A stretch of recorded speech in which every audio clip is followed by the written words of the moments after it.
আল্লাহর ওয়াস্তে যুবক যুবতী যারা আছো, লেকচার যদি কানে যাবে, আজকেই জেনা থেকে তওবা করতে হবে। জেনার ধার কাছে যাওয়া যাবে।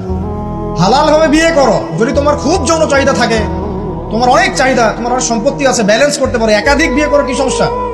পরকীয়া করতে যাচ্ছেন কি জন্য? করবেন না। আর হালাল উপার্জনের সোর্স হয়ে গেছে, অবিবাহিত থাকার দরকার নাই, বিয়ে করে ফেলেন। বিয়ে আপনার জীবনটাকে সুশৃঙ্খলতা নিয়ে আসবে। আমি গার্ডিয়ান থেকে রিকোয়েস্ট করবো যে বিয়েটাকে সহজ করে দেন, কঠিন জটিল করেন না, জেনা বাড়তে থাকবে না হলে। যে সন্তান, যে ছেলেটাকে মেয়েটাকে ছোট মনে করছেন না, ছোট নাই, সে অলরেডি 4-5 ঘাটের পানি খেয়ে আসছে। দেখবেন,